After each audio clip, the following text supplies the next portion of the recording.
Assalamualaikum warahmatullahi wabarakatuh. Bismillahirrahmanirrahim.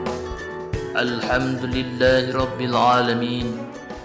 Allahumma salli ala sayyidina Muhammad wa ala ali sayyidina Muhammad. Amma ba'du. Para sahabat yang dirahmati Allah Subhanahu wa taala, salah satu doa yang dibaca ketika menunaikan sholat subuh adalah doa kunut. Di antara redaksinya adalah Allahumma hdini fi man hadait dan seterusnya. Permasalahannya, tidak semua orang hafal doa kunut ini. Lalu, bagaimanakah hukumnya kalau kita tidak hafal doa kunut? Bagaimana pula kalau kita sholat subuh tidak membaca doa kunut? Apakah sholat subuhnya sah atau malah batal? Menurut para ulama mazhab Imam Syafi'i, membaca doa kunut ketika sholat subuh hukumnya sunnah. Imam Nawawi di dalam kitab Al-Adhkar menyebutkan, ketahuilah bahwa doa kunut dalam mazhab Syafi'i sangat dianjurkan dibaca ketika sholat subuh.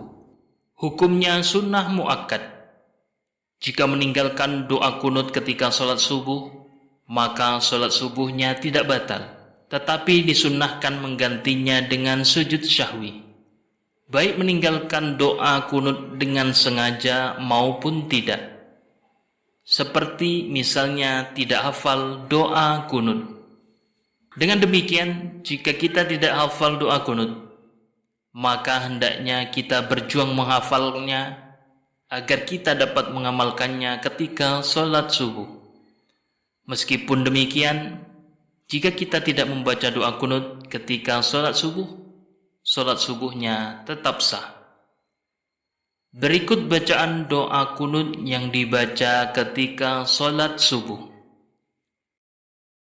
Allahumma hdini fi man hadait wa afini fi man afait wa tawallani fi man tawallait wa barikni fi ma a'tait wa qini bi rahmatika syarra ma qadait fa innaka taqdi wa la yuqda 'alaik وَإِنَّهُ لَا يَذِلُّ مَنْ وَالَيْتَ وَلَا يَعِزُّ مَنْ عَادَيْتَ تَبَارَكْتَ رَبَّنَا وَتَعَالَيْتَ فَلَكَ الْحَمْدُ عَلَى مَا قَضَيْتَ وَأَسْتَغْفِرُكَ وَأَتُوبُ إِلَيْكَ وصلى الله على سيدنا محمد النبي الأمي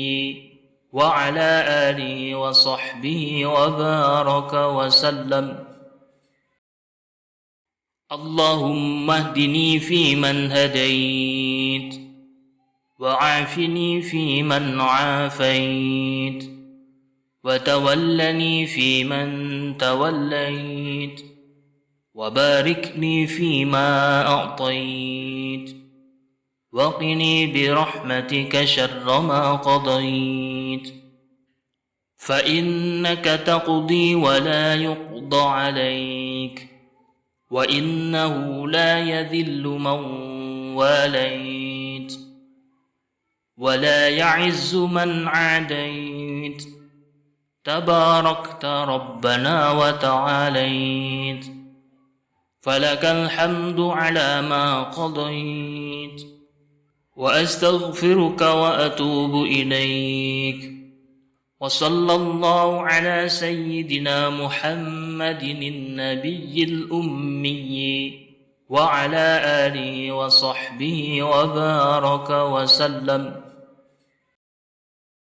اللهم اهدني فيمن هديت وعافني فيمن عافيت وتولني فيمن توليت وباركني فيما أعطيت وقني برحمتك شر ما قضيت فإنك تقضي ولا يقضى عليك وإنه لا يذل من واليت ولا يعز من عاديت تباركت ربنا وتعاليت فلك الحمد على ما قضيت وأستغفرك وأتوب إليك وصلى الله على سيدنا محمد النبي الأمي وعلى آله وصحبه وبارك وسلم. اللهم اهدني فيمن هديت وعافني فيمن عافيت وتولني فيمن توليت وبارك لي فيما أعطيت وقني برحمتك شر ما قضيت فإنك تقضي ولا يقضى عليك وإنه لا يذل من واليت ولا يعز من عاديت تباركت ربنا وتعاليت فلك الحمد على ما قضيت وأستغفرك وأتوب إليك وصلى الله على سيدنا محمد النبي الأمي وعلى آله وصحبه وبارك وسلم.